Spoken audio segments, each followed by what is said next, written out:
Moitas grazas. Cando busquen no Jacobus, busquen a Antonio, que aprenderán máis. O meu poden deixalo. Vamos a empezar cos agradecementos institucionais, como corresponde. En primeiro lugar, ao Museo de Pontevedra por acollernos nesta súa casa. Por suposto, a Diputación Provincial, coa que está vinculado. En segundo lugar, e aquí as cousas xa se poñen máis serias. Oh, Dios, co que eu berro. Mi madriña. Decía que, en segundo lugar, e aquí as cousas xa se poñen máis serias, a Real Academia Galega, miren se non se poñeran serias, que empezamos ca realeza, e o seminario.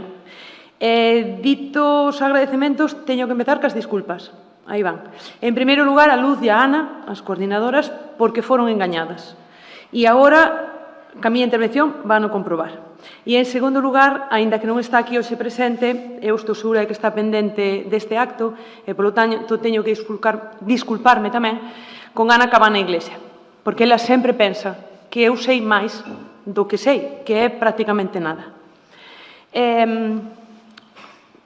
Eu quería falarlles o título da miña intervención hoxe, titúlase Entre seres e estares, a onomástica e a antropoloxía en Galicia.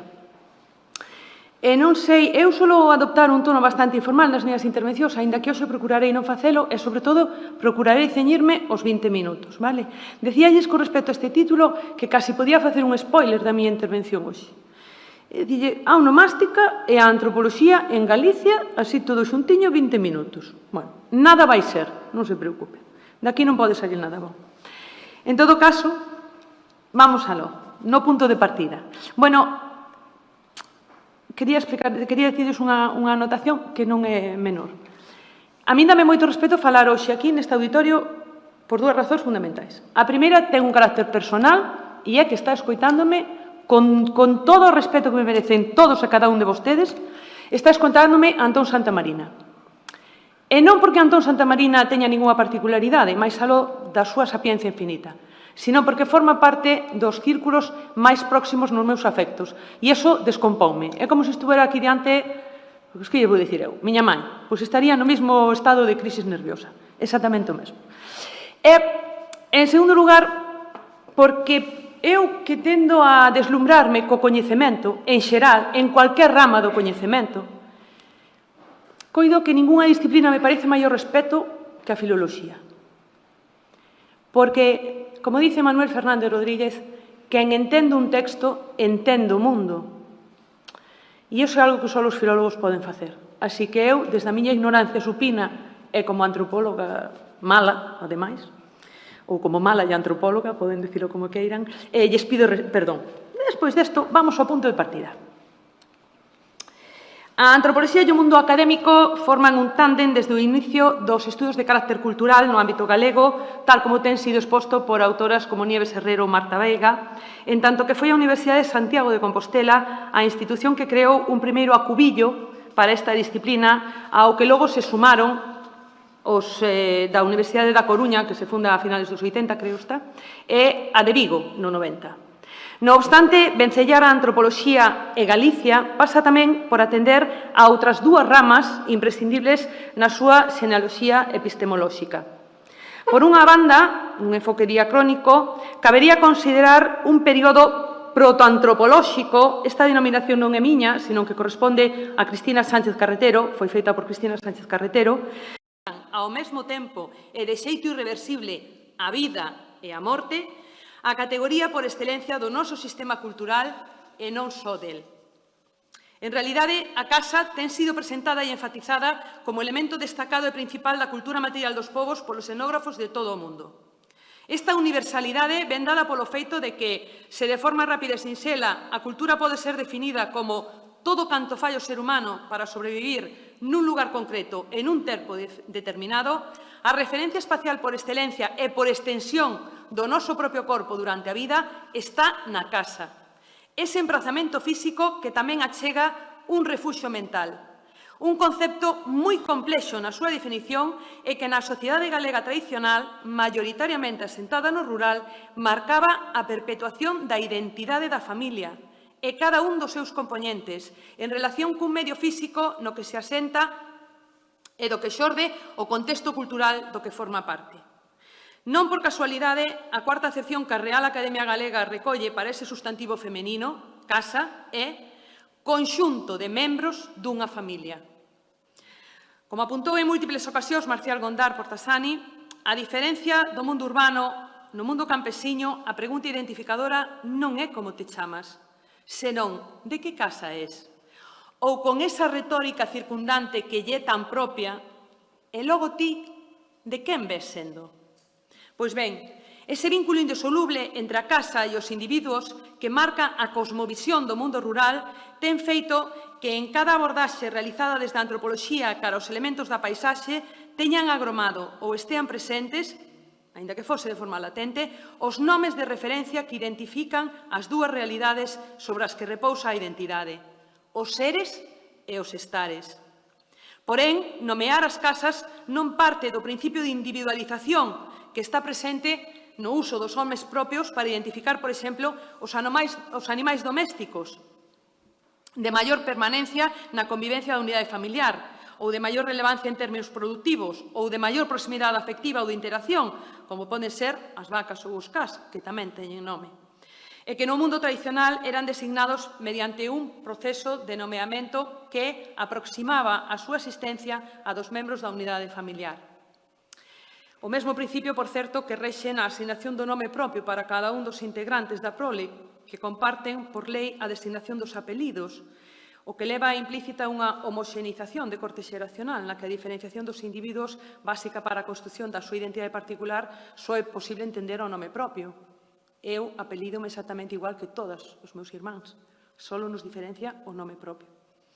De todos os xeitos, a elección, ou por mellor dicir, a asignación dun nome propio para cada un dos novos membros da unidade familiar nunca pode ser explicada sen o contexto familiar ou social no que se produce e, por suposto, nunca é aleatoria, senón que responde a determinadas circunstancias e intereses, de tal xeito que, aínda cando o expresemos en termos de escolla, o nome de pía non deixa de fornecerse nas pautas culturais de quen queira que sexa o suxeito que decide esa selección. Pois ben, o nome da casa presenta como finalidade xusto o contrario de diferenciar. E lonxe de discernir, aglutina e casa, in a eternum, a todo canto sexa entendido como integrante dunha unidade familiar versus unidade de producción na que se vinculan de xeito indisoluble os animais non humanos, as construcións tanto principais como secundarias, as propiedades ou dereitos posibles sobre a terra e, por suposto, o lugar para o descanso eterno no camposanto parroquial, porque todo iso e moito máis constitúe a casa. Posiblemente, a maior trascendencia do nome da casa pode estar estimada nunha ollada simple a calquera cementerio do rural, aínda que isto parece que se leva máis na provincia de Lugo, moito máis, onde a súa presenza resulta imprescindible para identificar os nichos e as sepulturas por riba dos nomes e apelidos das persoas ali enterradas, que figuran ben baixo o paraugas do nome da casa ou ben con este funcionando como elemento recoñecedor da identidade particular de quen morre. Hai un momentillo, vou facer un inciso, porque estes son 20 minutines.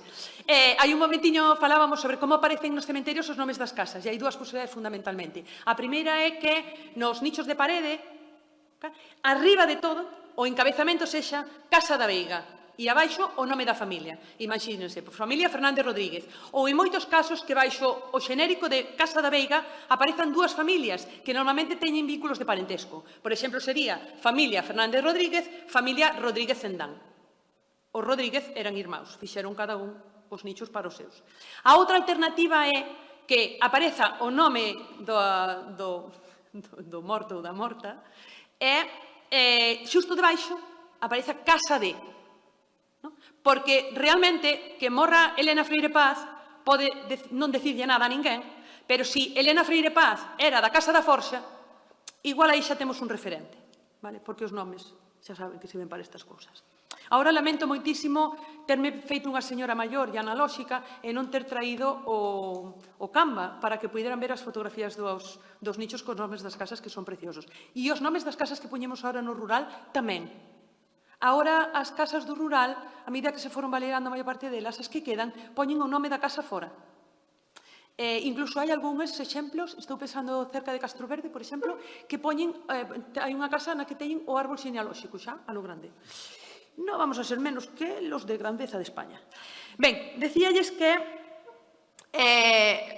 esta idea de que o nome da casa, digamos que funciona como paraugas para todos os individuos, decía que, de novo, hai unha correlación entre a individualización e o anonimato que concorre en contextos urbanos vencellados a cementerios municipais, fronte ao que sucede nas vilas e nas parroquias. Esas novas fórmulas de estar no mundo que supuxeron as concentracións das persoas que xa non residen nin están vinculadas coas casas, senón que habitan en cidades e vilas, tamén presentan continuidade no tratamento da morte, que ben é certo xa non sempre é entendida como outra vida, e isto tamén é importante. Porén, máis aló das cuestións de carácter relixioso, estas formas, primeiro, de vivir e despois de integrar a morte como unha outra parte da existencia, presentan unha alta incidencia nas construcións culturais ao abeiro de sistemas de crenzas que non resultan, en ningún caso, de pouca importancia.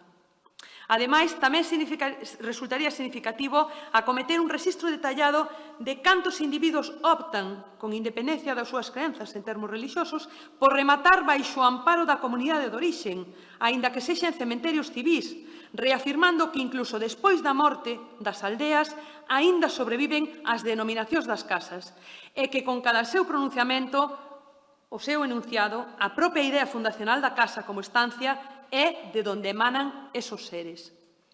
Das dificultades de inferir información sobre a complexidade do termo casa, dá conta a propia matización que introduce Marcial Gondar na fórmula empregada para preguntarlle a cada individualidade pola súa orixe. É dicir, pola rede de dependencias materiais e simbólicas da que é produto a súa propia existencia. O autor emprega unha corrección que ele identifica coa retórica circundante que seica lle é propia á sociedade campesina, pero na que se agochan outras matizacións relevantes e que poñen de manifesto a frondosidade do concepto casa, que trascende o lugar de estar e que refire á xenealoxía, ao clan e á tribu, aos seres que conforman unha mesta rede de parentesco. Non se trata só de ser dunha casa a que se pertence, o cal xa sería dabondo significativo, por certo, senón de vir sendo de alguén, dun organigrama estruturado a partir dos nosos estares e que procede dunha mesma estirpe ou raíz. Nesa amalgama dos seres e dos estares é de onde emerxe a potencialidade da casa como elemento cultural da primeira magnitude. Nomear as casas, ordenar o mundo. Non está nos nosos obxectivos, xa lle lo dixen, realizar unha aproximación de lugar como si teñen feito, por exemplo, Xoan Carlos García Porral na comarca do Deza. Ele, en realidad, nestas xornadas de onomástica, en outras edicións, ele, en realidad, traballaba sobre os alcumes, pero acabou por referenciar tamén nomes por recoller tamén nomes das casas. Ou Anxo Rodríguez Lemos na comarca do Valmiñor e do Fragoso, que tamén ten un traballo, neste caso, estaba vinculado á toponimia, ao rexistro de toponimia, pero tamén acabou por falar, aínda que fose poquinho, el falaba do patrimonio que supoñerían recoller os nomes das casas, non? A ver, evidentemente non iba a ser factible. Toda a antropoloxía, toda a nomástica, todos os nomes das casas, todo Galicia, todo demasiado, saben? E eu son borriquita. Entón, isto non era a finalidade desta ponencia. Pero sí achegarnos o valor cultural que encerran as denominacións das casas no país galego. Un traballo, e isto é unha opinión persoal, podo estar equivocada, probablemente, pero eu creo que sí que debería ser acometido de xeito sistemático e dentro dun proxecto de grande formato e a través do udido administrativo e institucional a quen lle competa ou a quen corresponda. Decíais que non tiña pensado esa abordaxe tan enorme, tan inabarcable, tan impensable para min, porque, en realidade, eu comulgo máis con aquela idea de Clifford Geertz que definía como unha tarefa esencial para a elaboración dunha teoría e que non estaba en codificar as regularidades abstractas, senón en facer posible a descripción densa, non en xeralizar a través de casos particulares, senón xeralizar dentro destes.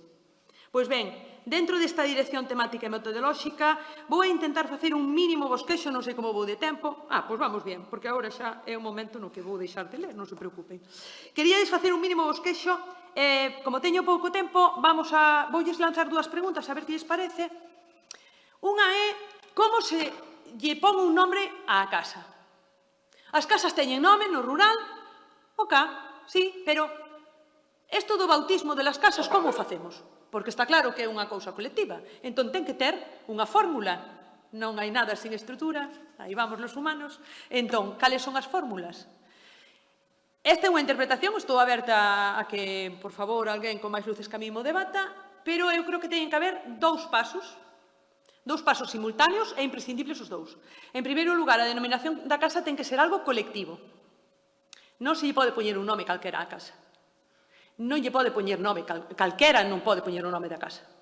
Ten que ser un acordo da comunidade. Ese é o primeiro paso. Segundo paso, con ese acordo da comunidade, con ese consentimento, con esa aceptación, con esa designación, ten que ir tamén un recoñecemento dese nome por parte da familia, de todo o tronco familiar que vai habitar nesa casa. Ten que darse as dúas cousas. Isto ten moito que ver, ou está moi en relación, por exemplo, co que ocorre cos alcumes ou cos malnomes. Un mal nome non chega a nome dunha casa, a non ser que haxa unha reversibilidade das connotacións negativas que pudera levar. Por exemplo, isto, caso real, vamos ao traballo de campo que é o que nos pide os antropólogos. Mal nome para unha muller, podíamos tirar pola caja espiñas, parece evidente que era un mal nome. Outro, menos connotado, mellor, así a priori, a Grila. Saben? A Grila non é máis que unha señora que anda como grilo, cri, cri, cri, cri, dándolle la pretape, pois isto non é moi bon. E, sin embargo, na segunda xeración, os fillos de Colasa a Grila, todos denominaron a denominación de grilos.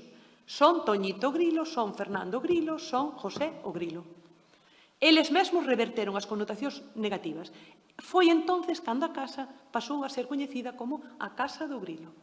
Non mentre se usou como mal nome da familia. A segunda das preguntas que quería facerlles era, o que quería lanzar, é cando se cambian os nomes das casas? Por que se cambian os nomes das casas? Como se cambian os nomes das casas? Non? Aquí é evidente que para facer esas dúas preguntas, para contestar esas dúas preguntas, o que hai que facer é moitísimo traballo de campo. Decíais que na Galiza ten habido poucos antropólogos, moi pouquiños, moi poucos antropólogos. Lamentablemente. E, ademais, isto non mellorou cando cheguei á antropoloxía, porque agora non só son poucos, sino que por encima teñen unha mala. Entón, habería que darlle unha volta a isto de facer traballo de campo, non? Recoller como se chaman as casas. As casas poden se chamar de moitas maneiras. As casas poden levar, a ver, unha cousa así rápida, o apelido da familia. O non? Eu cito no texto que poderán ler se alguén ten esa mala ocurrencia na súa vida, eu cito o caso, e aquí é moi importante, por exemplo, a antropoloxía e a importancia do particularismo histórico. 2 lugares, distancia entre os 2 lugares, 4,5 km mal contados, vale? 2 casas, en cada un dos lugares, as 2 se denominan Casa de Rodríguez. As 2 familias levan o mesmo primeiro apelido, que non coincide con Rodríguez. Ok? Pampín. Ok? Moi ben. A priori, que podería pensar cualquera leísta que dice, home, aquí teño unha casa de Rodríguez e a familia apelida Pampín e a 4,5 km teño unha casa de Rodríguez que a familia apelida Pampín. E digo, parentesco. Os antropólogos nos pirro parentesco, saben? Non, esas familias se emparentaron a mediados dos anos 50 do século XX. Antes non tiveran, e antes foran as denominacións das casas, e antes, evidentemente, era o apelido das familias. E non había vínculo de parentesco. Por iso é tan importante facer traballo de campo e baixar o terreo. Como xa me vou ir, non me vou sin ler 2 parrafitos que van a quedar preciosos. Conclusións. Como ocurría entre os antigos exipcios, onde cada persoa posuía un nome pequeno ou público, e era posuída por un nome grande ou secreto, a relación entre as entidades humanas e as casas, en particular no que se refire aos seus nomes, combina tamén a simple atribución coa xeración de identidades. A persoa é dentro da casa, a casa e a persoa son dentro dun nome. Recorden sempre que o que non se nomea non existe. Todo nome, xa que logo, como forma de intermediación, é otorgado. Non constitúe un trazo azaroso, senón que parte dun consenso. Precisa como punto de partida dun grupo que exprese a súa cohesión por medio desa perlocución. Esa acción precisa, ademais, da aceptación dos interpelados, que deben asumilo como propio, co que quedará ratificado o nome que falará da casa, e con ela da estirpe e da historia. Toda ocupación humana pasa, xa que logo, por un acto previo de nomeación. Enfocada a cuestión da nomenclatura das casas galegas como conxunto, a primeira conclusión é que resulta moi complicado poder chegar a unha reflexión sobre algo que está por facer. A antropoloxía precisa de traballos de campo previos prolongados, exhaustivos, minuciosos, que incorporen datos e información cuantitativa e cualitativa e que, no caso que nos ocupa, ofrecen a día de hoxe máis incógnitas que certezas. Probablemente ese debera de ser o terreo no que este texto enraizase. E se os tempos fosen chegados, planificar e desenvolver un riguroso traballo científico que incorporase, por exemplo, nas redes xa existentes, sobre corpus de toponimia ou de microtoponimia, o nomenclator das casas como un complemento imprescindible para vencellar os aspectos físicos do territorio coa presenza humana. Porque, lonxe de ter quedado atrás, a temática da casa segue a estar presente nos traballos antropolóxicos que abordan as cuestións máis actuais da transformación na sociedade galega, demostrando a importancia das representacións vencelladas ás casas rurais nos procesos de negociación das identidades persoais na posmodernidade, ou a súa trascendencia para investigar o carácter e os impactos da precariedade no emprego e na reproducción social dos habitantes do medio rural vinculados sempre co tecido urbano. E, porén, o nome do que emana e no que se recoñece a súa inmanencia permanece nas marxes, cando ao noso entender constitúe unha fonte de coñecemento fundamental en cando menos dúas vertentes, ao ser susceptible de formar parte do patrimonio inmaterial, por unha banda, e porque no seu coñecemento e clasificación poden atoparse as chaves culturais da estrutura social que nos proporciona unha identidade individual e colectiva de primeira magnitude. Só así poderíamos chegar, senón a entender o que somos, aínda que só sexa, comprender de quen vimos sendo. Na Galiza aínda hai un gran pouso do rural. Iso é o que vimos sendo. Moitas gracias.